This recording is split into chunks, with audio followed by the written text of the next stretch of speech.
Assalamualaikum warahmatullahi wabarakatuh.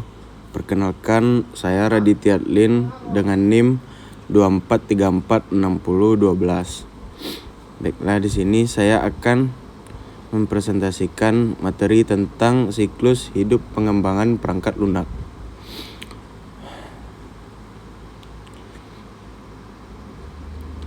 Baiklah, di sini mahasiswa mampu memahami, menjelaskan langkah-langkah dan berbagai model dalam siklus hidup pengembangan perangkat lunak.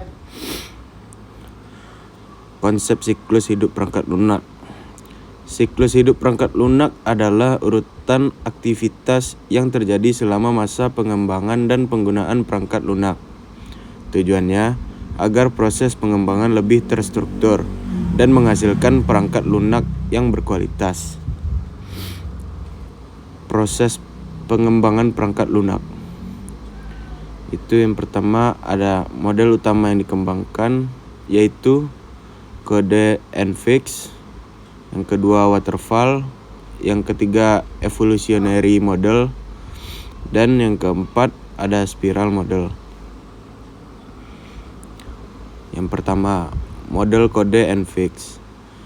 Mode ini awal pengembangan perangkat lunak yang memiliki ciri-ciri pengembang langsung membuat kode, yang perbaikan dilakukan setelah ditemukan masalah, dan yang ketiga tidak memiliki perencanaan yang sistematis. Yang kedua di sini model waterfall. Model ini adalah pengembangan berurutan dengan tahapan, itu yang pertama analisis kebutuhan, yang kedua desain sistem, yang ketiga pengkodean, yang keempat pengujian, dan yang kelima implementasi dan pemeliharaan.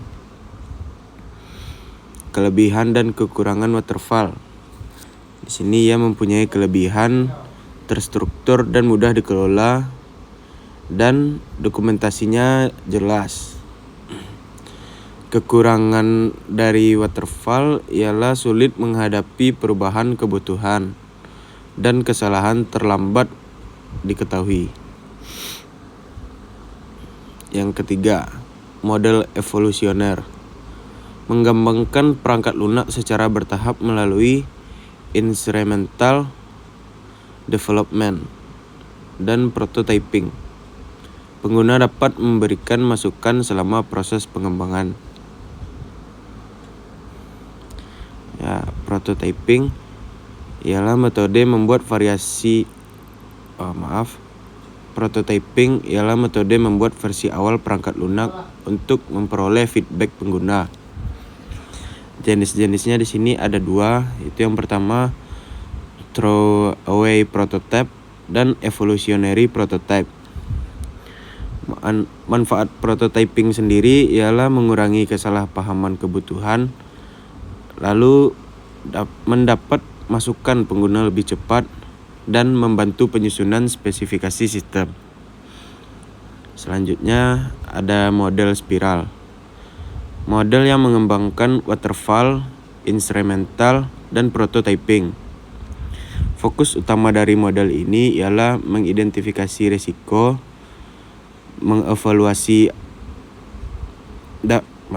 dapat mengevaluasi secara alternatif, dan pengembangan bertahap.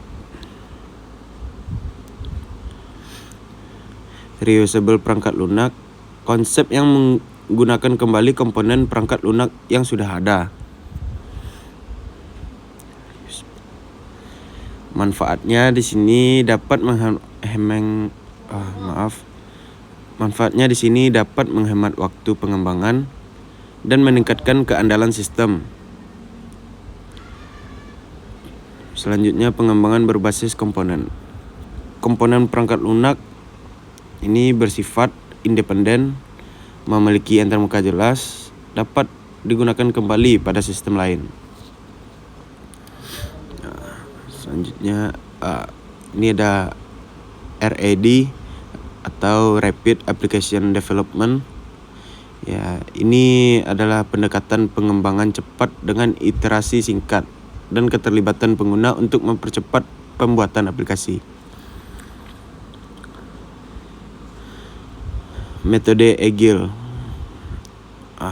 Metode ini pendekatan modern yang menekankan pengembangan iteratif, kolaborasi pengguna dan pengembang, dan adaptasi terhadap perubahan kebutuhan. Selanjutnya ada pemilihan strategi pengembangan. Pemilihan model dipengaruhi oleh ukuran proyek. Yang kedua, kompleksitas sistem. Yang ketiga, perubahan kebutuhan. Dan yang keempat, risiko pengembangan. Ya, kesimpulan dari materi pada modul 2 ini ialah siklus hidup perangkat lunak membantu mengembangkan hasil sistem yang terencana.